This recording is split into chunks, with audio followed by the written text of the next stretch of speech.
Hello, hello. You're listening to Midnight Movie Gang. It is 9:10 p.m. Night Movie Gang, one of our latest we've recorded in a minute. But the name of the show... The name of the show, ain't it? At midnight, we got to start it every time at midnight. Hi, this is one of your hosts, LC Hines. I'm here with my buddy Joseph. Yes, hello. Hi. And for those of you just tuning in, if this is your first episode, Midnight Movie Gang is a show where we talk about kind of cult cinema, like cult classics, genre film, like horror and sci-fi. This movie certainly is under sci-fi, I'd say. Today we're talking about primarily The One, starring Jet Li. It's a post-Matrix sci-fi movie. Very post-Matrix indeed. It's one of those movies that was literally just like they saw the Matrix, and either consciously or subconsciously they were like, this is what the zeitgeist wants right now. This is the kind of like edgy, like... Let's try to make the Matrix again. The structure. Even though like it is a very different sci-fi conceit than the Matrix. I feel like most of the things that doesn't come with the Matrix is its visuals. Yeah. And its emphasis on like it's martial like arts. The martial arts, the black clothes, the soundtrack.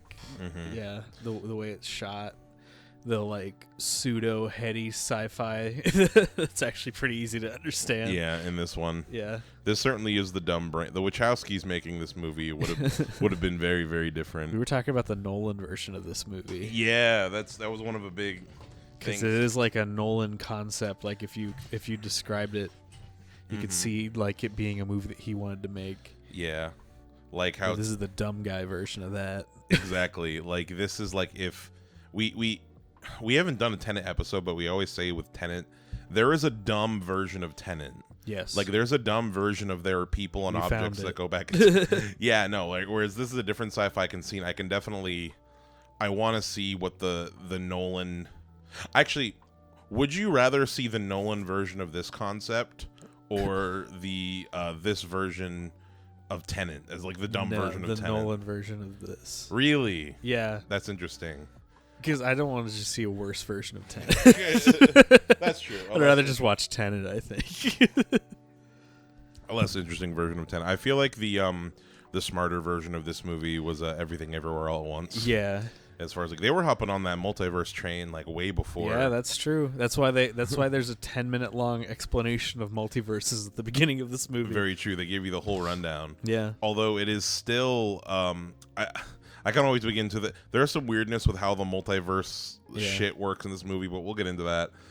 Before we get into the plot, I wanted to mention before we even talk about this movie really, we recently were guests on a buddy of ours podcast, a guest of ours, Arthur Howell of 2 Cents Critic. He is I don't know if he's the 2 Cents Critic or if, but I don't know. Maybe he's the 2 cents. We were guests on his podcast, and for that podcast, we watched the movie Feast. Yeah, you'll hear all of our opinions on that. On that in that show on the that episode he told us is supposed to drop on August 7th, maybe earlier or later, but it'll be all over our socials. So I want people to hear my good word.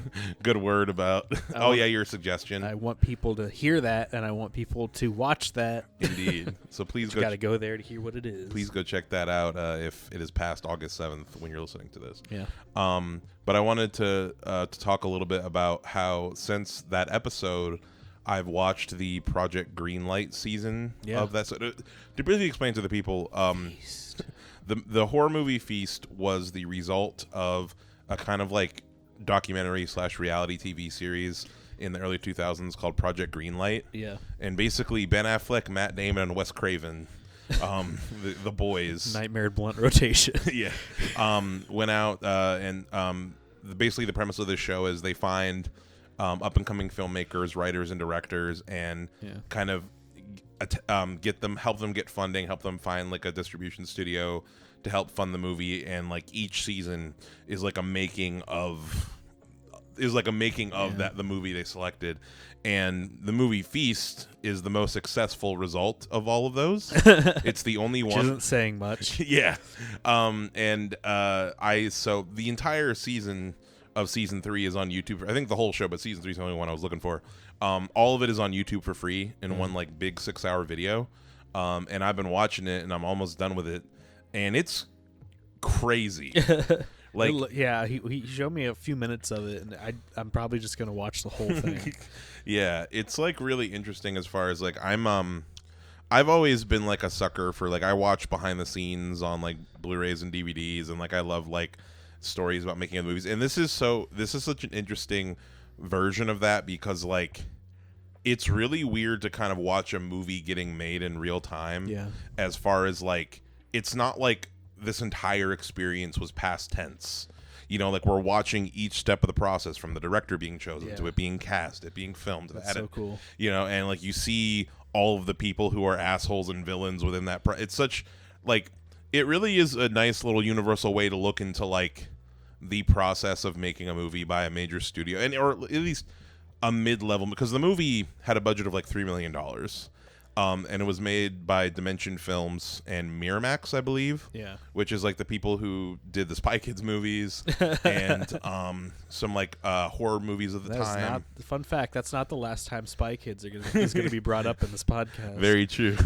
But yeah, no. So like how a movie is made, and it was just like a really interesting. I recommend checking it out because it's like a really cool little like just look at movie making. Also, you get to see. That's our good word of this episode. That's our good word of this episode. That's our recommendation. Check out Project Greenlight Season 3 on YouTube.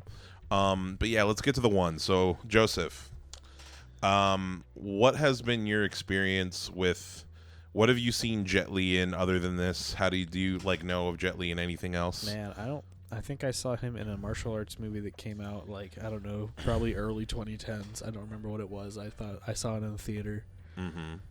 No, not really. I don't really watch a lot of martial arts movies though. Mm-hmm. So yeah, no real exposure to him until like as like a star until this movie something where he was like the main character necessarily. Yeah, I don't think so. I think the thing I might know him most for, like as far as growing up, was he was the Dragon Emperor in The Mummy 3. Yeah. Tomb of the Dragon Emperor. Oh yeah, the worst one. Yeah. You know that Jet Li was super famous because his filmography has its own Wikipedia page. That is the sign. Or at least prolific, you know. Yeah, prolific. So yeah, a lot of martial arts films. Let's see, just looking at like some. Oh my God, I'm seeing like some years with like 4 movies in them. Oh yeah, no, he was working. Like especially like I talk about it as far as like that's something that I've slowly realized is super hard to get into like martial arts films, especially from like the 70s through the 90s, is because they made them so quickly. Yeah. Like, does that say Once Upon a Time in China and Once Upon a Time in China 2 in the same year? 1991 to 1992. Yeah. What in the world? No, like, dude, the Shaw Brothers, they were making like a movie a week. That's insane. Legit, like casting, filming, editing, done. That's scary. Like, yeah, no. That's cocaine. Yeah, no, it's insane. And that's one of the reasons why it's so hard to get into them as cocaine far as in like the membrane. Yeah, there's so many. I feel like the nice thing is that since there have been so many out, and there are a lot of resources just to point out the good ones. Yeah. Because the thing about it is that there's a lot of shit because there's thousands, you know. Yeah. No doubt. Yeah, I haven't seen Lethal Weapon 4, but yeah, I think that was like one of his standouts as far as like he was a bad guy in that movie.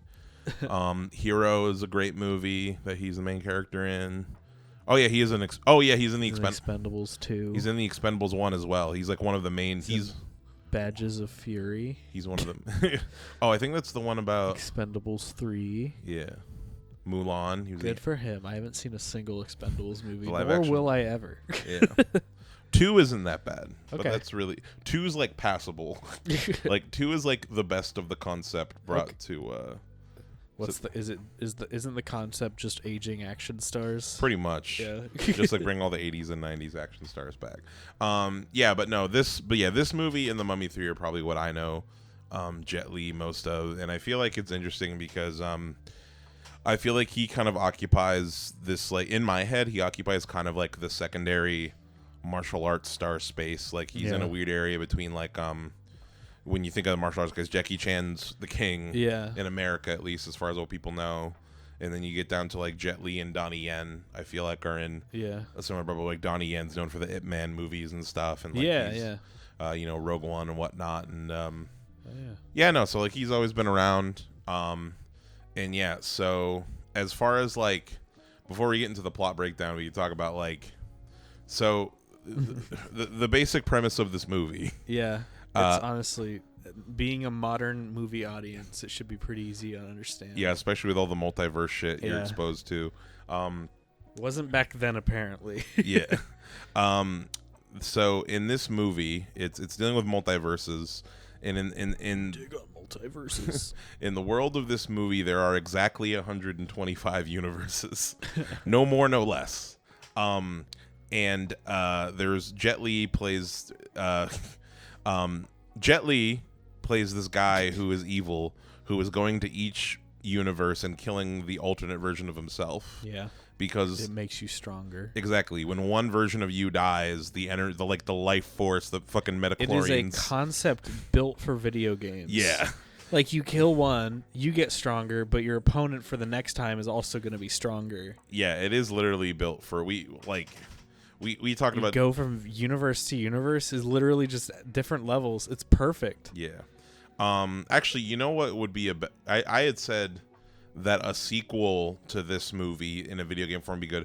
I think a prequel would be even better. Yeah. As far as like play as him like going through and killing like it'd be like a fighting like Sleeping Dog style. Like, yes. Yeah. Like in the middle. You could even start at the beginning, like when he first kills his first himself. You could have it be open world, but after every kill, you go to the same city in a different universe, so everything's slightly different and things are more difficult. Yeah, a little bit more difficult. Maybe there's like more level-based open world. Yeah, no, that'd be sick. Spider-Man Shattered Dimensions looking ass. Can someone please? Oh, that'd be so cool. Although there's fucking there's no market for it because no one talks about this movie. Well, just make the game. People buy it. Yeah. It's a cool concept for a game. Yeah. You don't even have to get Jet Li. Yeah. But yeah, so I guess we can get into the plot of it. Yeah, so Gabriel Yulaw, once an agent of the Multiverse Authority, which polices interdimensional travel, seeks to hunt down all variations of himself in alternate universes, which we just talked about. Yes, which happens off screen, unfortunately. Yeah, no, unfortunately, the first all the different versions of him with different wigs on. Yes, the first 123 versions of him we don't get to see the death of. So this movie's opening, I thought, was pretty badass. Like it's something. I feel like they because it starts with like you're in this prison in this like futuristic looking world. Yeah. And Jet Li is a prisoner in this prison, and you thought Hank Schrader is there. Yeah, Hank Schrader is there. It's like one of the main guard cops, and you thought that this Jet Li was the Jet Li we were following. Yeah, it seemed like. No, I think I thought he was the bad guy, but I was like I was a little. Because I thought every universe was just like happening at the same time, so I didn't understand why this one was like so futuristic looking. Mm-hmm. But I guess it kind of makes sense because like especially if you develop being able to look in other universes, like I was thinking about that as like you could look at the other universes and see what like economic systems work better, and what like you could steal the top technology from like each universe and just become like the ultimate one, which is kind of what he's doing. Exactly. Yeah, he's just like going around getting the best of all the worlds. But yeah, no, this version of Jet Li is being transferred to a different prison. Yeah. And he's in his orange jumpsuit and he's being taken down the wall by the guards. And the first kind of little sign of like the superpowers here is you see him like kick into one of the bars of one of the cells. Yeah. And it like bends like a mother, like it shows that he has super strength. But I guess the other prisoners just absolutely hate him for his crime of going and killing other versions of himself in other universe. I guess that really just plucks a nerve. Well, this Jet Li isn't the Jet Li we follow. This is the evil Jet Li. Right? No, the one in the orange jumpsuit. Shit! Yeah, no, he gets killed. Yeah, you're right. He gets killed. That's what I was telling you, bro. Okay, yeah, you're right. Yeah, no. This is the one that gets killed. This is the 123rd. Yeah. This one's named Lawless. Yeah. Because it has to be a version of law. Because so basically they're walking him through the parking lot, through the loading dock area, and the lights go out, and the cops all shoot the fuck out of this airman, just completely destroy it. Yeah. For the first time. Exactly, and they're just going hard, and I feel like the sound design in this movie is done really well. Yeah. Like in general, like the soundtrack is one thing, which we'll talk about in a second. We absolutely talk about that. But I feel like just as far as like the sound effect of all the punches and like the bullets, like everything is like very like, you know, it's very tactile, you know, like I feel Yeah. like yeah. Yeah, it feels very 2000s action movie, that's for sure. Yeah. Sorry. It's all good. Bless you. I'm drinking my tea, by the way. My Joseph doesn't have tea, but Nope. in a turn of events, I kind of felt like having some tea, so I made myself some Santa mug. in my black Santa mug. It's my it's Yogi honey turmeric chai tea, good for digestion. And I'm drinking a mixture of 2 parts hydrogen and 1 part oxygen. He's drinking his water. Yeah. It's H2O. H2O. Indeed, that's some high quality H2O. But yeah, no. So yeah, they shoot the fuck out of this air vent. And Jet Li punches his arm punches through the air vent. Punches the air vent with a gun and shoots the alternate version of him in the head. And Jet Li, just a really good shot, I guess. It's just so great. Just seeing like an arm pop out. It really is ridiculous. And then he just kind of like pops out of the and guess what song starts playing? And cue the music. I forget what the opening song Let is. the bodies hit the floor. Let the body. Yeah, no. And he does like a he beats the shit out of all these guys to the song "Let the Bodies Hit the Floor" by Drowning Pool. Yeah. This is like, this is early 2000s. Yeah, and like all the cops shoot at him, but he picks up the body of like one of the cops and uses that as shield. Yeah. And all the bullets are like CG and it's all slow-mo, and it's just so... There's so many charming old effects at this point. Like at this point, I don't even look at them and think they're like bad. I just think that they're fun to look at. They are. Like cartoons. They're very of their time, and I feel like they're like well placed. I feel like they looked pretty good for the time, but yeah, right now you can look at it nostalgically and like still they enjoy look like it. PS3 characters. Yeah. I mean, I also feel like another thing that really helps a lot of the effects in this movie, like we'll talk about it over time, but like I really have a big soft spot for this movie. Yeah. As far as like I see why. Yes, I grew up with it, but I also do think that it is just like genuinely a well done action movie. Yeah. With like some fun stupid sci-fi elements. It's a fun watch for sure. Yeah, no, it's really short. Oh yeah. It's an hour and 27 minutes. Super short. It doesn't waste your time. It feels like the shortest movie we've ever watched for this show. It might have been. I think Speed is around then. I mean, I'd have to look at that. I like this movie more than I like Speed. I think Speed took itself too seriously. Yeah. Speed needed some of this dumb energy. Yeah, I needed to know that it was a dumb action movie. Mm-hmm. Yeah, that's fair. Yeah, no, Speed. Well, I feel like you get to the natural evolution of this because, like, I feel like, okay, Speed came out in the mid-'90s, and this came out in the early 2000s, and I feel like you can very much feel that, like, there are, like, a lot of, like, generic 90s action movies that take place in the quote-unquote real world. Yeah. And I feel like once we get into this early 2000s era of action, the Matrix changed everything for the worse. Everything had to either be a little bit more intellectual or a little bit more extreme. I always think of Equilibrium too. Equilibrium is in that era as well. Very like black or sunglasses, long trench coats, martial arts, slowing down time.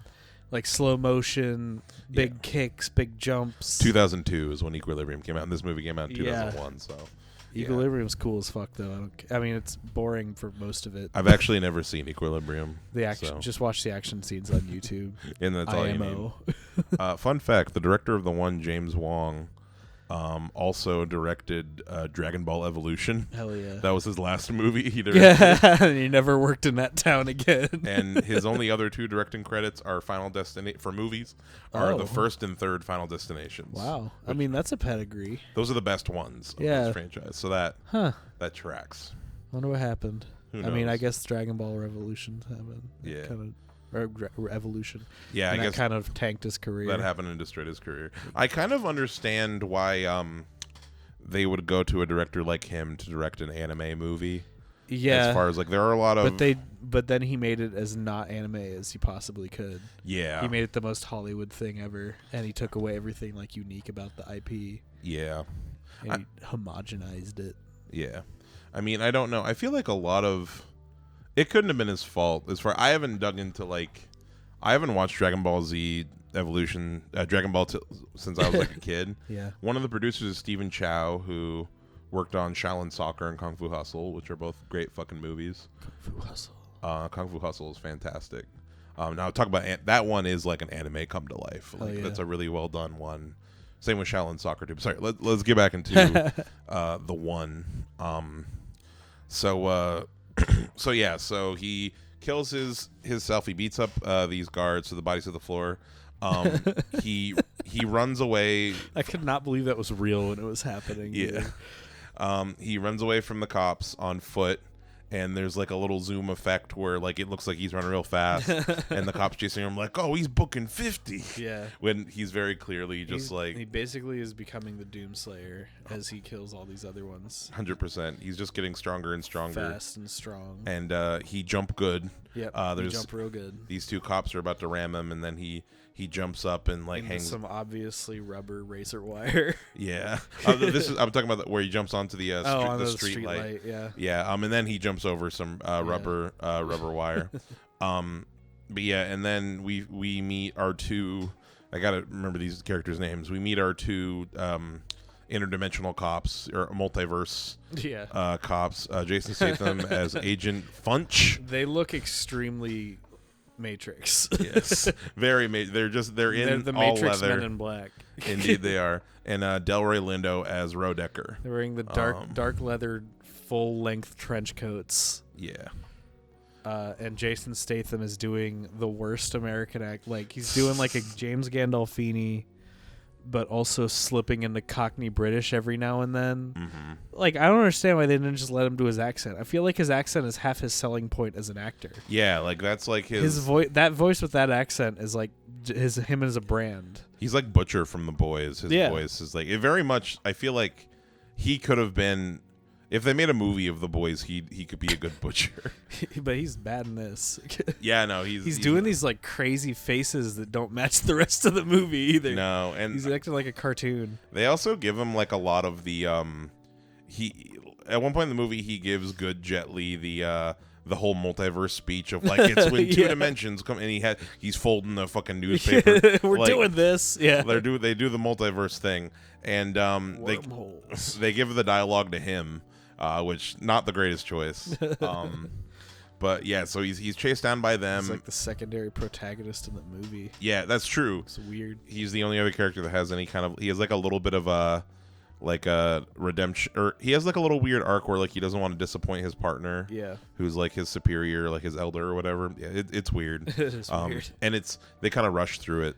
It doesn't matter. Any of the story in this movie really is just like an excuse for us to get to the next set piece, or like to make us kind of like care about the characters. But we'll get to that anyway. So they chase evil Jet Li down, and he uses his little wormhole watch. It looks like the camera on an iPhone. Yeah. Oh, actually, no. We got to mention Jason Statham whips out his phone. Oh, his, yeah. Like, CD. He has a Spy Kids phone. This Spy Kids phone that whips out. It folds out in like 3 different ways, and yeah. it looks exactly like something from Spy Kids. It's so fucking cool. It looks, and some of the pieces are just straight up like pieces from like CD players. Yeah, 100%. Like it looks like he's holding like a weird perforated CD. It was so CD modern back then. It was like the sign of something modern was. There's like a particular name for that aesthetic, but like everything's like super like curvy and metallic. Yeah, no, I get what you're saying. Like it's kind of like what they that super 90s idea of like future retro futurist kind of thing. I mean, it's kind of weird. Yeah, everything became that kind of curvy thing. I feel like before that we got like the alien like CRT or like Blade. It's the next evolution of like the Blade Runner the 2000s alien look now. Yeah. And their interpretation of that future tech. But it's super dated now. Yeah, it honestly feels more dated than the alien Blade Runner look to me. Yeah, I hated the gun designs in this movie. Yeah, I thought they were super over designed. Yeah, they look. There's like one of them has this constant blue flashing light on the top that doesn't. It's like, why is that there? Yeah, it doesn't do anything. It's very distracting. Yeah.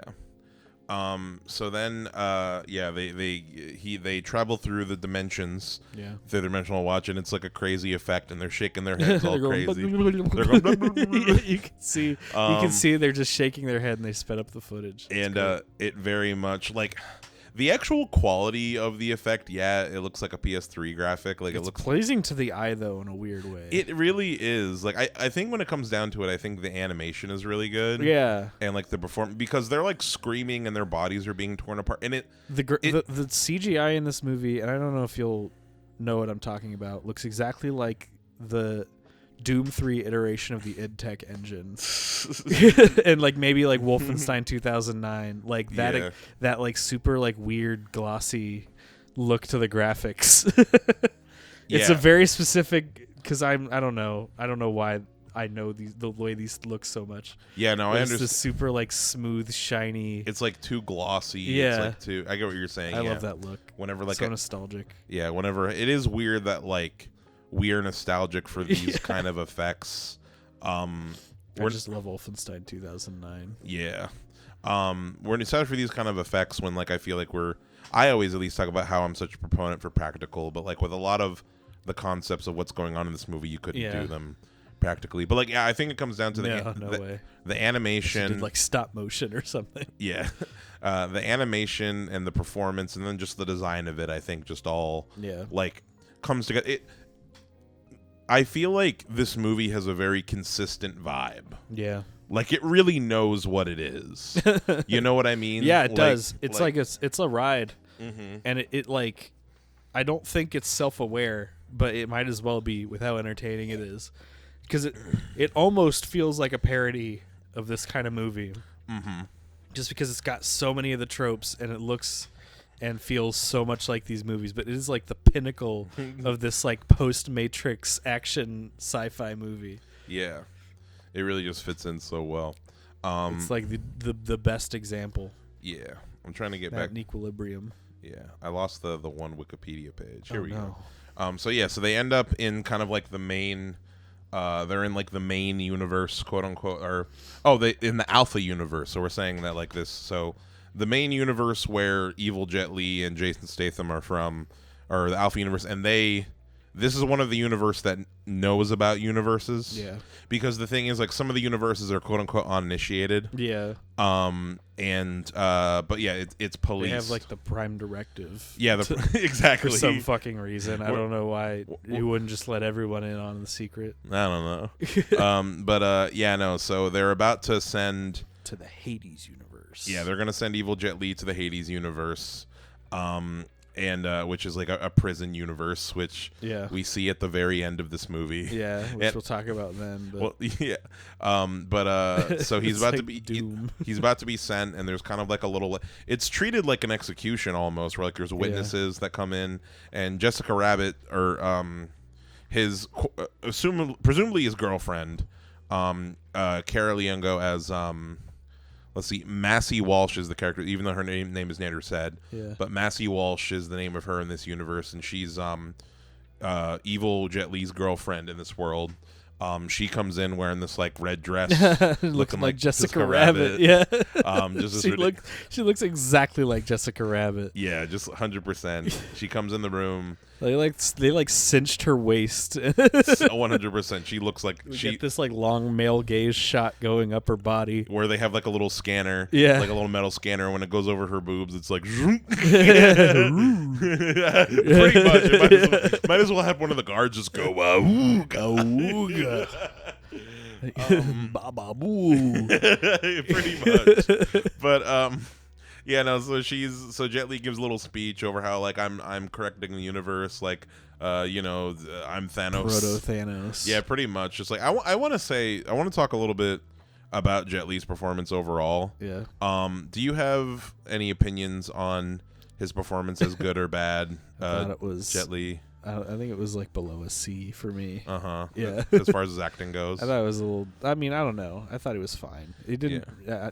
It stayed out of the way for the most part. His performance. Yeah. I feel like I enjoyed him way more as evil Jet Li than as good guy cop Jet Li. There's a moment, I don't know if we'll cover it, but there's a moment when he's like I love this character.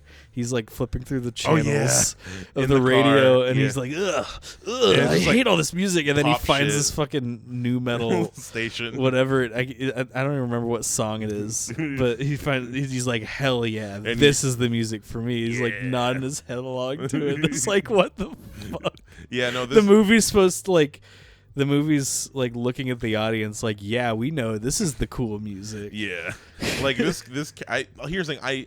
This movie loves new metal very much so. Everywhere. I just really enjoy this character. Like I think he's a fun villain is what I'm trying to say. I think it's entertaining. He's like comically evil. He's comically evil. You understand why he's doing what he's doing. And like he just always has this like evil grin on his face. Very kind of like Terminator energy. He's very he's super like the kids will even understand that this guy's the bad guy. Exactly. He acts like a Disney villain. When I was a kid, I didn't really understand that much, but I feel like whenever we're like, for me personally, the worst scenes in this movie is good Jet Li with his wife. Yeah, boring. And they're like just like little marital things or whatever. I'm like, I don't care. Well, it's like another like 90s 2000s thing where it's like he has a wife it's like Max Payne. He has a wife whose only service to the movie is to be supportive of him and then die. She doesn't really have a life outside of that. Yeah. No, she doesn't really. Max Payne critiqued that, but this did not. No, this movie just like whole ahead went for it. So he escapes, goes to our universe. Yeah. He goes to good guy Jet Li's universe, which they're the only two left. They're the only two Jet Li's left in the multiverse. To the cheapest universe to film it. Exactly. They were like, and that definitely is where I think there's definitely fun to be had in the middle of this movie. Yeah. But this movie definitely comes in and goes out with bangs. I wish I wanted like, because the premise of the movie has so much promise where it's like, imagine they're like chasing each other through dimensions that are they're both like hopping around. Yeah, but that would be so much more expensive. It would be. But that's what I want to see. That sounds like a lot. That's why I like Samurai Jack. It's just like it's literally any premise. You can just have them fight in any setting you can possibly think of. Mm-hmm.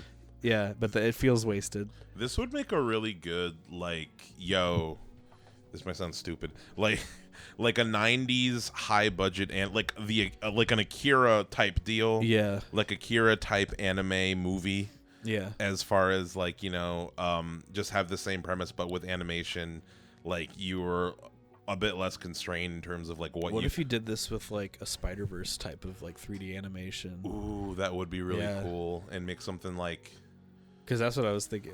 Not to bring up Samurai Jack again. No. When I think about like if I want like a Samurai Jack movie, that's how I want it animated with that like super creative CGI. Yeah. No, that would be really, really cool. Because you have so much control now, you can just make it would be a really cool short film. It would be. I think part of me is starting to feel like this might be bad of me. I'm getting a little bit tired of seeing movies rip off the Spider-Verse style. That's true. Well, there was Mitchell's versus the Machines, Teenage Mutant Ninja Turtles, the last Puss in Boots movie did it as well. Are they ripping off the style, or are they just like branching out of like realistic? Well, no, as far as like there are really two things about that style that I think of as far as like what makes the Spider-Verse style is like one, the low frame rate animation. Okay. And like all the altering frame rate animation to kind of like show an exaggeration of speed. Like that's kind of that's one aspect of it. And the other aspect of it is taking all of the things about 2D animation, like all the physical exaggerations and the little onomatopoeias and stuff, and making that and putting that into 3D. Like for me, I feel like that's putting 3D animation in kind of a box if they can't do that. What do you mean? If they can't do the stuff that all the other animation can do. Well, no, that's what I'm saying is like those two things, like the frame rate and then I guess to a certain extent making it look like it's a 2D thing, like Spider-Verse making it look like a comic book. Or Ninja Turtles looks like a like sketch drawings in like a high school journal or something, But that's two different things though. Well, it's still like taking like it feels like that feels like a pretty vague, like wide thing to do, right? Yeah. For me, it feels like just making it look like something like another form of art. what I'm saying is like, it specifically is trying to give 3D animation the look of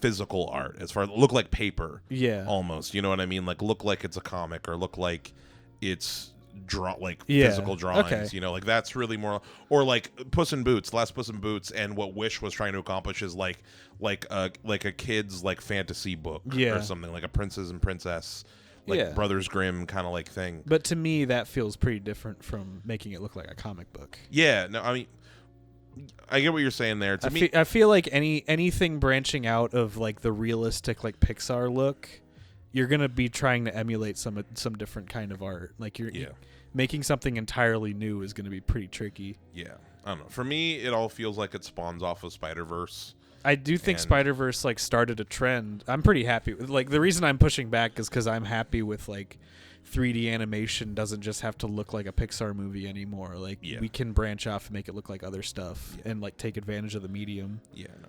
I think my problem I might be having with it is because like I feel like I hear a lot of people going like, oh, what if they took this IP and did it like Spider-Verse? Yeah. And I feel like it doesn't necessarily work for like everything. Sure. Like where some things it feels so natural. Like, did you see that like test footage of the Batman Beyond thing? Like they did, there's like, I forget if it was fake or if it was fan made, but there was this thing going around where it was like a little like 30-second or like minute long clip of like Batman Beyond, but it looks very Spider-Verse-y. Yeah. And it looked cool, but I'm kind of like, I don't know, like I want it to have its own identity. Like I think with comic books it's tough because automatically when you take that style and put it into a comic book thing, people are going to associate it with Spider-Verse because it's also comic books. Yeah. So, I mean, like I to me it reminds me of like, God, I keep bringing up Doom today.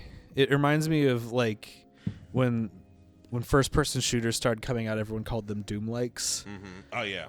I know what you're saying. Yeah, they called them, like, Doom clones. It just feels like they did a new thing, and now anything similar, we're automatically going to compare it to that. We need to give it more time for it to have... Yeah. I can see that. I see it as... Because, like... You wouldn't call like Shrek a Pixar clone. That's true. Like it's just everything. That's just what everything looked like for a while. And now that we know that we can do different stuff and people will watch it. I don't know. I like that it's starting to branch out. It might not all be like different enough, but I'm glad to see the change. Yeah. But yeah, I see what you mean. I would like to see Samurai Jack done. I want to see it done.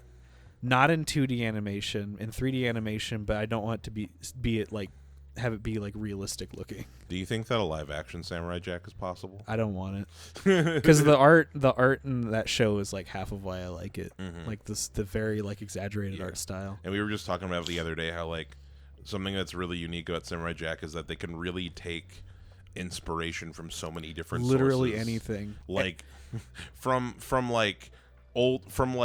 Greek legends to like kaiju movies. Literally to like any setting or character you can think of will fit in the Samurai Jack world. Yeah, it's like it's a world where magic definitively exists, and also we've opened up Earth to the cosmos of like every species in the universe is settled here. Mm-hmm. It's perfect. Yeah, it's my perfect fantasy world. Yeah, I don't know how we do it, but we should do like the Samurai Jack game could be a live stream. Okay, yeah. Down the line for the future. I'm currently stuck in it, but yeah, it's really good. For the future Patreon bonuses, we could do that. I love me some Samurai Jack. Anyway, indeed.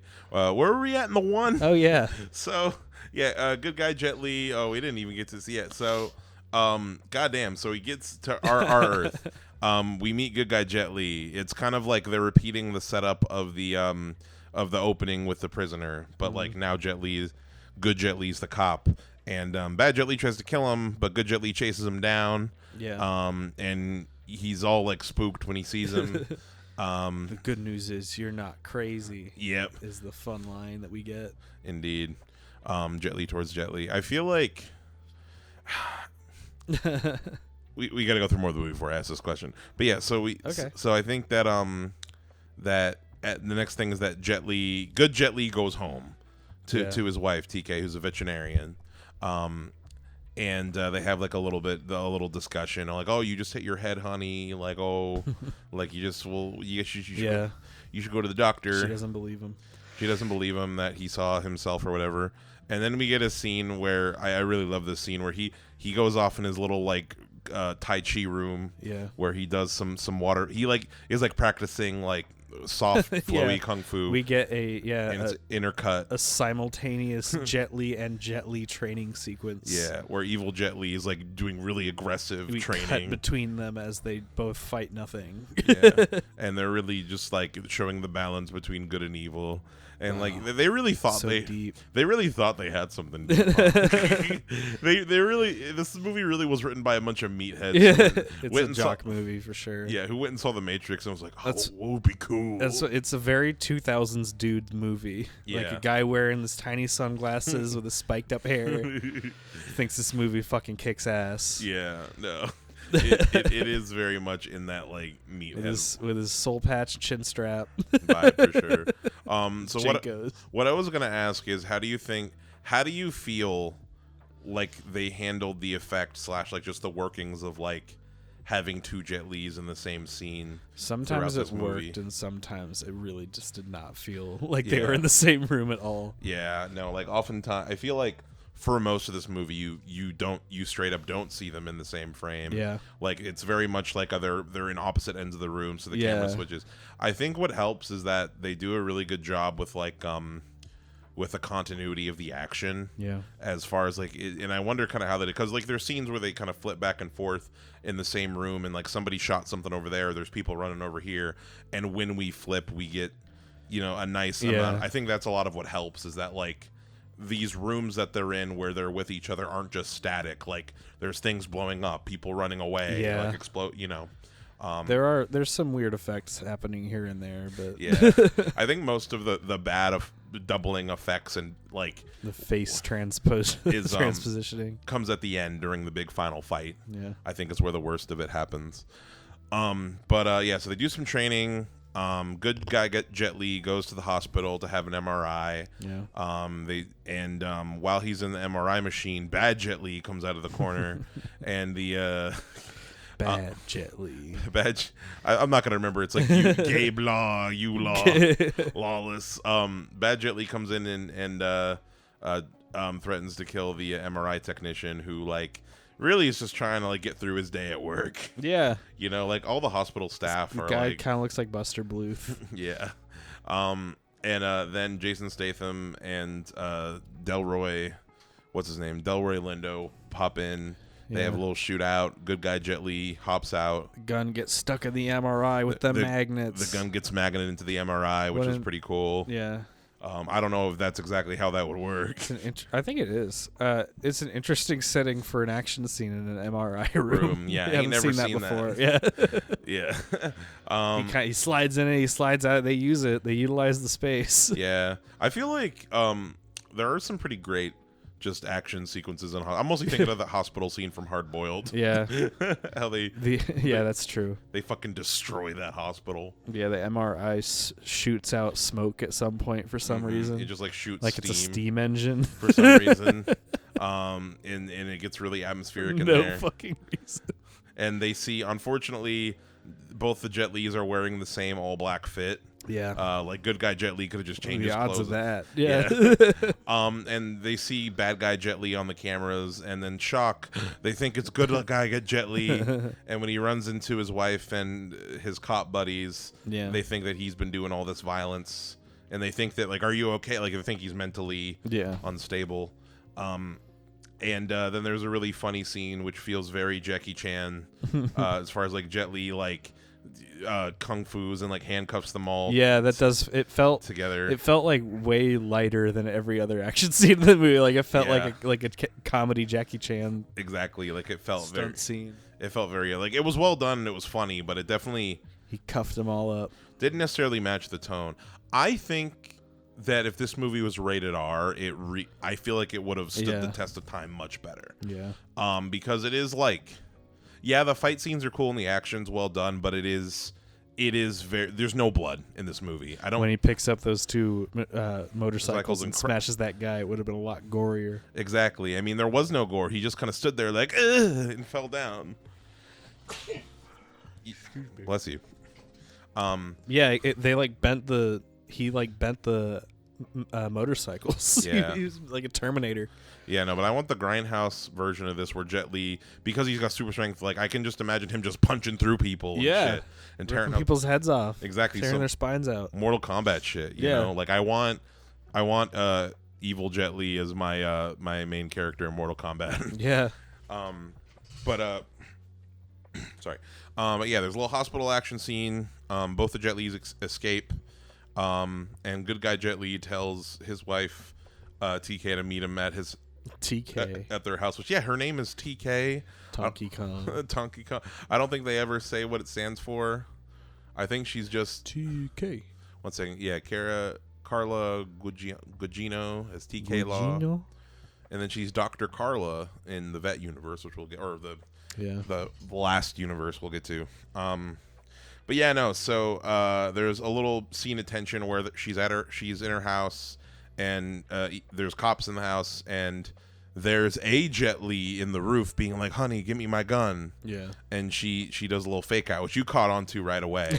And she's like, "Oh, like who would have thought that we'd meet in that bookstore, and then we'd we thought we'd get to this point when we met in that bookstore, remember?" And he's all like, "Yeah, honey, it sure is great." What an idiot. And then she points the gun at him like, "No, fucking, we didn't meet in a bookstore." No, dummy, we didn't meet in a bookstore, you stupid. I know you're not you. He's evil. And it's revealed that he's evil Jet Li, and he's all like, "I'm going to kill you." He's just in the vent the whole time. It's really funny. It is a really funny scene. And good guy Jet Li is making his way through the yard while this is going down. Yeah. And then evil Jet Li has TK, his wife, up against the window where good guy Jet Li can see. Yeah. And he fucking kills her. Yep. And I forgot that he kills her. He killed her, and that's his motivation. She died, and that's what she does in the movie. Yeah, she dies so the good guy Jet Li can have the motivation to really. He's got nothing left to lose. Exactly. He's a man without. No, he's angry, sad. Anything holding back. It's a vengeance. It's a John Wick. Yeah. Yeah. No, he's hardcore now. Yeah. So basically, there's a little bit of a split sequence here where Delroy Lindo goes after evil Jet Li, and Jason Statham goes after good guy Jet Li, and good guy Jet Li catches on and basically like forces Jason Statham to tell him what's going on with like the multiverse and the whole. And then we get an explanation, a really long fucking explanation, where I was just distracted the entire time by whatever's going on with Jason Statham's accent. Yeah, he's like trying to be American, but it's just not working. And you pointed out he even like looks a little bit like James Gandolfini, so he's almost like trying to do a Tony Soprano accent. He's trying to make his impression. He's trying to make his voice like overly gravelly. It's so weird to make him do that accent instead of just letting him be British. Yeah, it's just fucking odd. Weird pick. Yeah. But then so then with evil Jet Li, that's when we get the scene where he goes to the radio stations and finds the the song. Yeah. And it's this is what good music is. It's fucking great. He's metal. He's a new metal head. It's awesome. Good for him, I guess. I'm so excited to talk about the last song in the movie. So we get the evil Jet Li kills Delroy Lindo, and then Jason Statham and good guy Jet Li team up, and there's a little scene where they're getting gas at the gas station, and the gas station attendant turns out to be Delroy Lindo's alternate self in another universe. Can you imagine being a guy just managing a gas station, and you find out that another guy in another universe is like some interdimensional super cop, like interdimensional detective Blade Runner type shit? Man, like, I could have been that cool. That would piss you off so bad. It's like, and I'm running a gas station. His life is probably much calmer as a gas station. I'm sure that's why this Prime Directive stuff pisses me off. It's like, man, we could have so much cooler stuff, and they're just not letting us. No, because they're all like, the universe must maintain balance. Whatever. I feel like equilibrium, if you will. now that I think about it, we don't really learn a whole lot about how this like multiverse like civilization functions, for because there is like a community. It doesn't matter. It doesn't. But like there is some like fucking Federation of Universes journal somewhere where like some guy who worked on this movie, a writer or somewhere, who like had it all laid out, like how, like, I want to know how the first multiverse like combination happened, and then how the fuck is there a whole universe that's just a prison? Yeah, that's the part that confuses me the most, I think. It's like got all these like weird pyramids and like weird alien architecture on it. And you said it was exactly like the scene in Alien vs. Predator. Yeah, it's exactly the same shot. Where the predators You can put them side by side right here, where it's like the predators fighting off the aliens versus Jet Li fighting off the prisoners. Yeah, it could be the same thing. The camera moves away from like a pyramid that they're all falling off of in some kind of weird alien hellscape. Yeah. It's the same shot. Which one came first? This came first. This came first. Fucking alien. Yeah, so AVP. Predator stealing that shit. Yeah. Yeah, Paul W.S. Anderson definitely fucking what a hack. Saw that and was like, hey. So they talk with the gas station attendee, and then we get to the final fight arena in this big factory, where we don't know what kind of factory it is, but it's a big old factory. Yeah, the machine factory. It's very Terminator 2. There's like these big cartoon machines. There's one that just has like big, like 4 big gears like that piston just turn. Things. Yeah, and then there's these big impractical pistons that go like alternate. Mm-hmm. It's like a like weird 30s cartoon factory. Mm-hmm. It's like, and then we get this like unnecessarily long establishing shot of the factory. Yeah, we hang on it for very long. Mm-hmm. It's like something will happen here. Yeah. So we're at this factory, and then Jason Statham gets his fucking legs broken. Yeah, but he's still walking around later. Whatever. Who cares? Yeah, no, they're kind of skulking around this factory for a minute, and we're both just like, can we get to the boss fight let's now? Go. Yeah. And then like literally round 1, they're standing at the opposite ends of like a 2D of like a bridge in the middle of this factory. And one of them takes the top part of the evil Jet Li takes the top part of his jacket off, so he's got a gray shirt, so you can tell him apart. This is so the audience knows that I'm the evil one. Indeed. And we get what I think is honestly a pretty cool fight scene. Yeah. I definitely think that's great. I definitely think that big Mortal Kombat influence here. Big Mortal Kombat vibes. We get the like to the side shot of them like fighting like it's a fighting game. Exactly, like it's great. Is straight up. There's a lot of like wire work going on where like they're doing these impossible moves. These like, I think literally one of them does like the Liu Kang bicycle kick. If he doesn't become, spoiler alert, in his new universe, if he doesn't become like a vigilante between movies. Wait, who? The good Jet Li or bad Jet Li? Good Jet Li. Good Jet Li. Now that he's like a god. Now that he's in the fucking. He's a Doomslayer. He's like almost a god. Yeah. Dude, yeah. It looks like not everything's all good in the fucking Dr. Seuss universe. Yeah.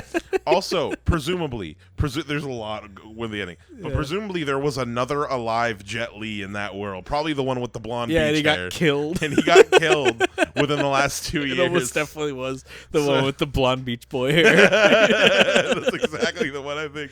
And maybe it's possible that like he knew TK, who she also plays evil Jet Li's girlfriend, Jessica Rabbit. Yeah. So it's like, okay, so y'all they're just together, which doesn't make any fucking sense. Yeah. Like the things would be so different if like with established universes, like they're not expanding. They would all be so radically different that they'd be unrecognizable from each other. You can't think about it that hard. You can't think about it. Okay. Yeah, no. So. Yeah, that's true. This isn't that kind of sci-fi. No, don't think about it. No. This isn't Nolan's The One. Yeah.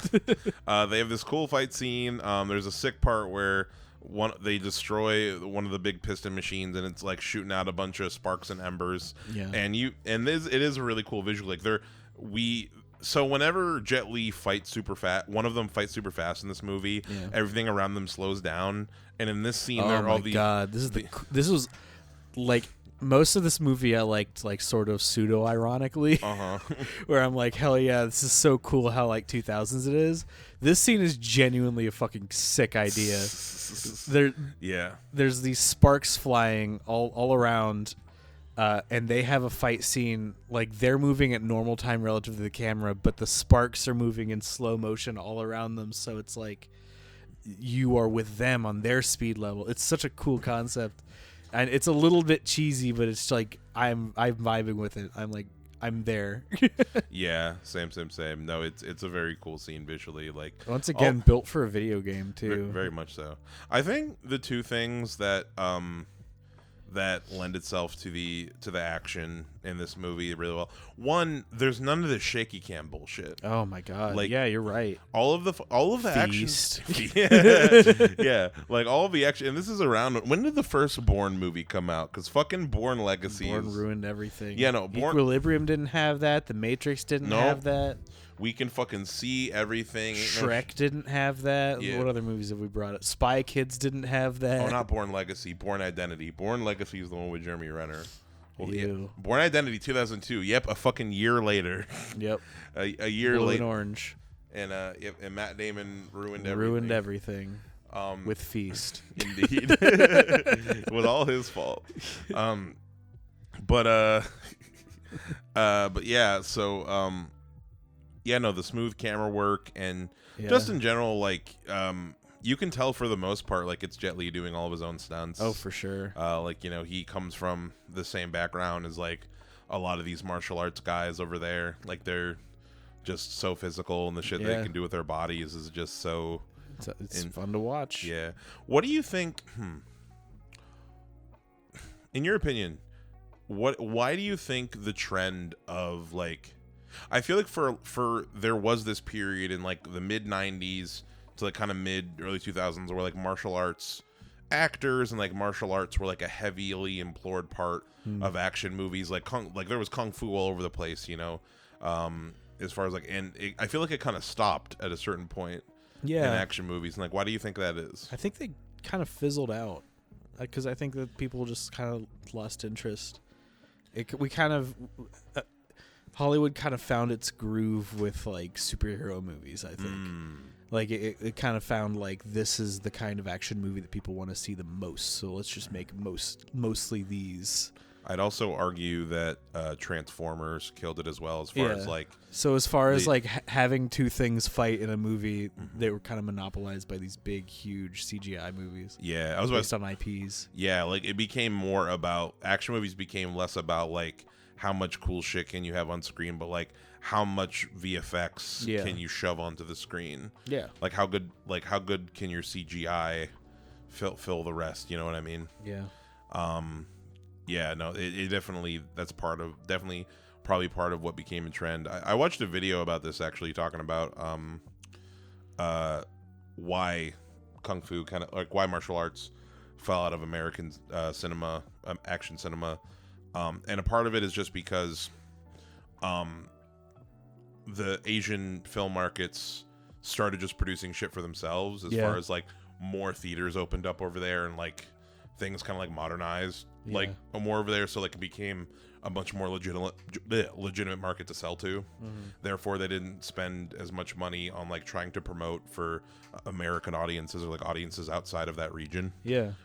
Which is why, you know, there is like a lot of like really good movies that like kind of only came out there. Like you look at like, I know it's not a martial arts film, but like no one in America knew about Old Boy for a while, you know what I mean? As far as like it was kind of this contained, like, you know, and I know that like Korean cinema is like a whole different thing, but like as far as like for a while there, like it was more contained in those markets. And now the way that we kind of see like Asian cinema coming back into America is through these dramas and through like a lot of things like that, but not necessarily martial arts movies. They kind of all fell away. Bummer. I don't know. Monkey Man is kind of a martial arts movie. True, it's got some of those elements in there. I fucking love Monkey Man. Monkey Man's really good. I want to rewatch Monkey Man. Monkey Man came out on 4K and Blu-ray. I've seen it twice in the theater. Yeah, you saw it twice. Oh yeah. Yeah. Right. No, it's so good. Yeah, I gotta buy it and rewatch it. That's definitely one music. Yeah, but we did an episode on that. We did do an episode on that. Go back and listen to it. But yeah, no, sorry. So with the one, yeah. So the Jet Li's, one of the Jet Li's gets the top of his jacket burnt. Yeah. From the fire. Yeah. And then the wormhole opens and they get sucked back into the Alpha universe. And there's a little bit of a short, like, which one's the real one? Yeah, but the audience immediately knows because one of them has a burnt jacket and the other has a tied off jacket. Yeah, one of them like at where it's not really a mystery to the audience. Exactly. So they take the wrong Jet Li and oh shit, my headphones. They just take the word, like one of them shows up and points at the other like it's him, and they're just like, yeah, he has no reason to lie if it's the other way around. Yeah. He's like, it's okay. And then in reality, they probably would have sent them both. Yeah, that's true. Yeah. And then figure it out later. Or like sent one and just killed the other. Yeah. Yeah. Well, then that remaining one would be the one. That's true.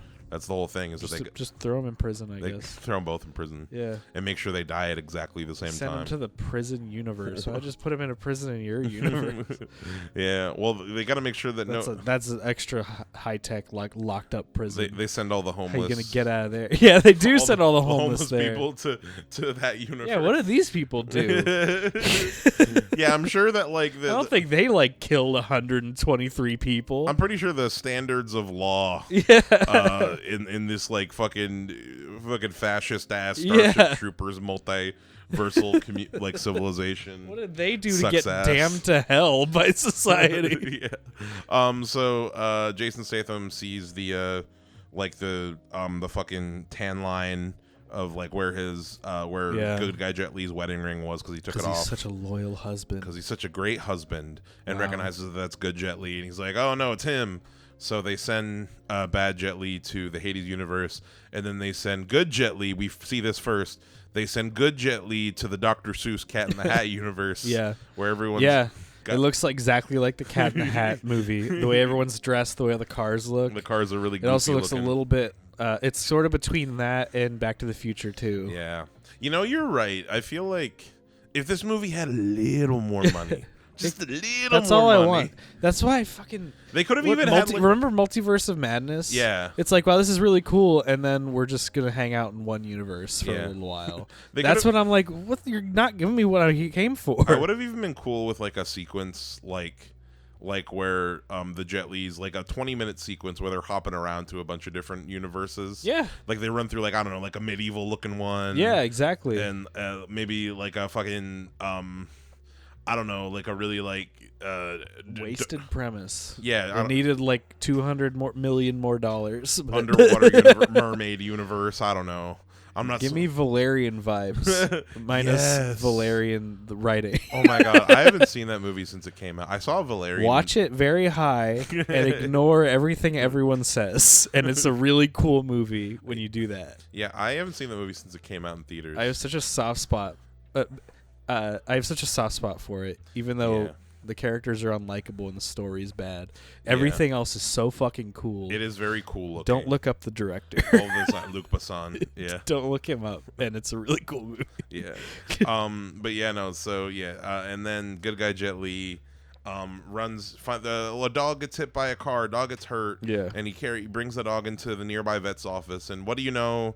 That universe's version of his wife is there. So bad Jet Li gets sent to hell. Good Jet Li got sent to heaven. Yeah, which we don't even know if this woman, did she know the other Jet Li? Isn't she going to be like, oh my god, you look like my boyfriend that died? Also, he's not from this universe, so there might not even be compatible. Imagine that. Yeah. If I were to write the sequel, if I were to write the sequel, they would not have gotten together, and that would really fuck him up. Yeah, because they just don't fall in love because they're just actually different people in different universes. Yeah, fucking A. Just have him like really like bummed out. Meanwhile, evil Jet Li is like king of hell now. So they're like, they actually ended up their roles are out reversed. Pretty much, and he becomes the new bad guy, and good. Here's what it would be: good guy Jet Li would go to the Hell universe to try to become the one because he's lost everything. Exactly, try to take evil Jet Li's throne. Yeah, that'd be sick. We could do more like interesting interdimensional travel, and then they just end up in the real world again. You hear that, movie makers? Hear that? Wasted opportunities. Wasted opportunity. Dimension. I films. know. Interdimensional Sony. movies are kind of starting to fall out of favor. I think people are getting tired of it a little bit. We need to bring it back to its roots. Yeah, it just feels. We've done it so much, and all we've done is like, oh, this universe has Professor X in it. I don't give a shit. I want to see like crazy, wild alien shit. That's all I want. Yeah. I sat through Valerian twice. That movie sucks, but it's got some of the coolest like multiple location. That kind of reminds me of like The Creator, and that like I'm just here to see. I'm here to see cool shit. Yeah, exactly. You know. That's all I want, man. From an action movie, especially. Yeah, 100%. So Jet Li ends up in the Hell universe, and like I just love this opening, and the prisoner's looking at him, new fish. He's got a pretty mouth. Yeah. And then Jet Li just has like a quick, I am nobody's bitch. You're mine. Locked in here with me. Pretty much. And then he starts fighting. Then we get the Alien versus Predator shot. Yeah, where he's on top of this pyramid, and he's just like, dudes are just climbing up, and as the camera pans out, we just see there are like fucking hundreds and hundreds of criminals that are all climbing this pyramid. It is the same exact shot. I don't know if one pushes in while the other pulls out or something like that, but aside from that, I think they both pull out. The same concept. Yeah, and what song is playing? Cut my life in 2 pieces. This is my last. Kid you not. That is the song that they play. There's another scene that uses Down with the Sickness, by the way. We skimmed over that. Yeah. But yeah, no, Papa Roach is the song this movie goes out on. And it's fucking epic. It's burnt. This ending is burned into my brain. I fucking love it. And the reason why, the whole reason why we watch this movie, why I thought about this movie, is because this movie reminds me of the ending of Sword of Doom, because he's just stuck in this eternal battle of fighting the results of his badness. And I want a samurai version of this movie. 100%. They find like a mystical portal into other realms, and there's 123 of them. Oh, that'd be sick. It's called Samurai Jack. But yeah, that was the one. Joseph, yes. I want to say just your overall like feelings about this movie. Like, what are like, you know, just where are some areas you think you could see improvement? Like, what would you like to see out of a sequel? Or like, honestly, if I changed anything, it would ruin the immaculate 2000s vibes. Yeah. Like, I don't even know if I want to change anything. Honestly, like this doesn't need to be anything other than what it is. Like it was a very fun watch. Yeah. Yeah. It very much is just like a perfect movie of its time. I think the only thing I would want is, like we had said, a video game prequel would be really sick. Oh my god. It needs like a video game adaptation of this concept. Yeah. 100%. Or like the Christopher Nolan version, the Smart Man version of this premise for sure would also be very cool. Very thoroughly thought out. Like thinking about like all the nuts and bolts version. All the ins and outs. Yeah. Yeah. I guess the closest thing for me, actually, now that I think about it, is like I just thought of there's another property that uses a finite multiverse thing and does it really well, and it actually is like thought out, and like it's kind of you ever heard of the TV show Dark? Maybe. It's not an action thing, but it's basically, it's been described as like Stranger Things but time travel. As far as like it's a show about time travel. It's a German show. Like the show they have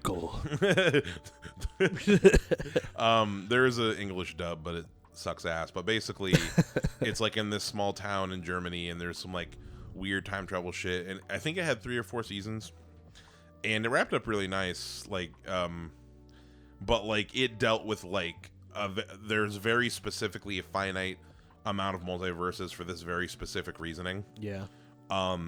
And I thought, and that was one where it was like it actually made, like they actually thought it out, and like the physics of like, okay, that's what I like. Yeah. It's a smart guy version of but this is one of those like 2000s wouldn't it be cool sci-fi things where you take all the cool stuff and you ignore all the stuff that doesn't make any sense. Yeah. Yeah, so let's talk about what prop do you want from this movie? Ooh, I feel like there's some good choices. I'm tempted for the phone, but the phone's not even real. I just want like the physical part where it's the disc that shoots out. That's all. You can have that. I want the phone. I kind of want the long 2000s leather trench coat. The Matrix trench coat. Yeah, and I'll wear it with my tiny sunglasses. Yeah. and I'll be like, I'll wear a shirt that says something about how I'm a hacker or something like that. And you'll be like Neo from the Matrix. Yeah. Sit on my CRT monitor with my IBM computer. Hell yeah, just all retro. Yeah. Yeah. Speaking of retro, I wanted to talk about, this is not related to the movie at all, but so like recently, you know this, but like recently, folks at home, I've been looking into like a lot of VHS stuff. Yeah.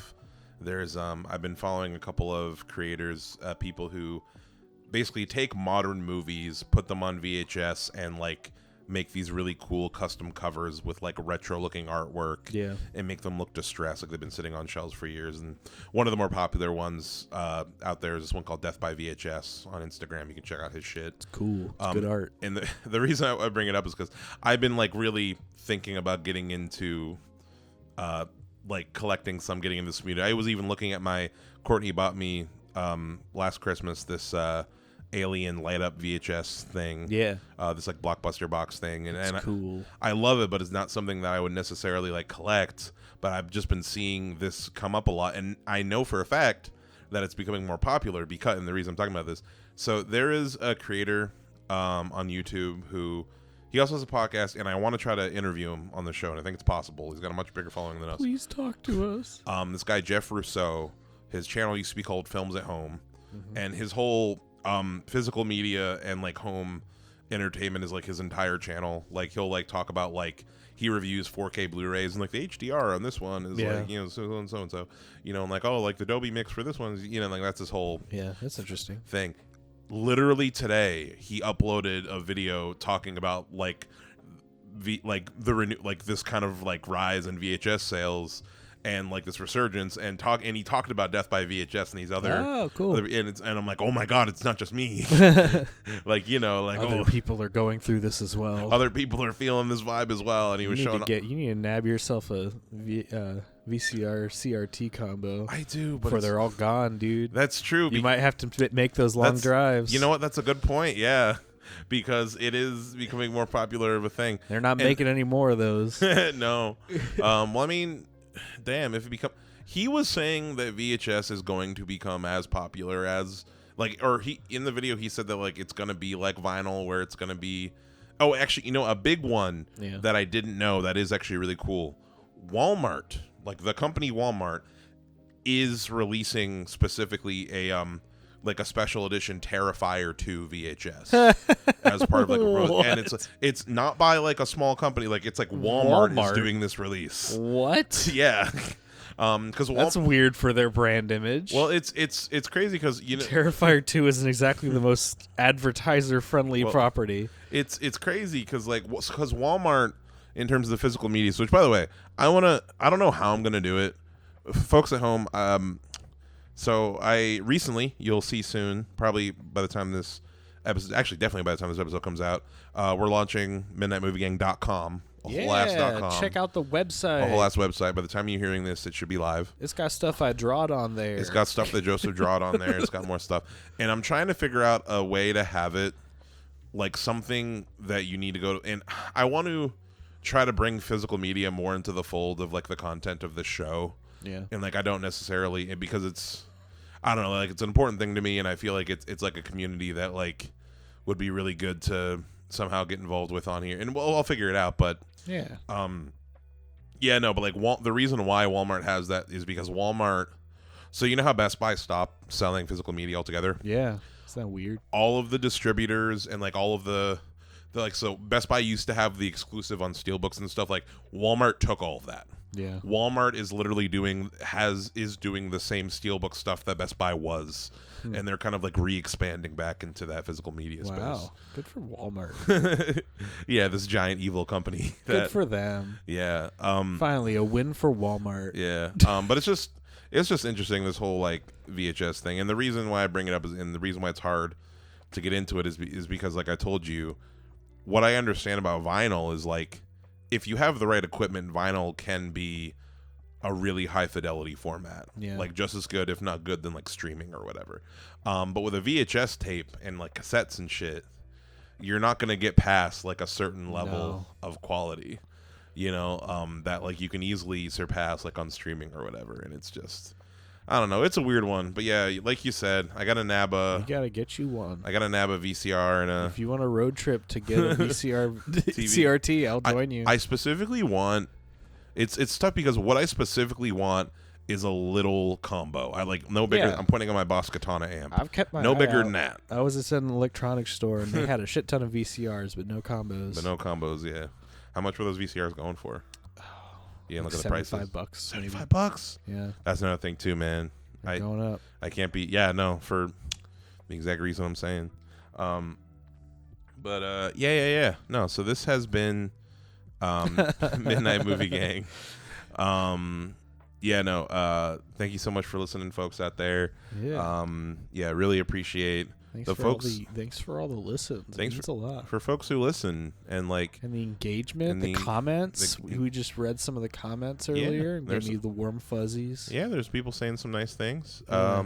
But yeah, let us know what you want us to talk about next. You can check us out at Midnight Movie Gang on Instagram, at Midnight Movie Gang Podcast on YouTube, at Midnight Movie Gang on TikTok, and now, you can just go to midnightmoviegang.com to get links to where you can listen. You can listen on there, listen on Spotify, check out the Patreon. It's $5 a month. The Cowboys and Aliens commentary track will be coming out. Ooh, excited for that. August 1st. That'll be fun. And thank you so much for listening. It's currently 10:26 p.m. Night Movie Gang. And goodbye. Bye.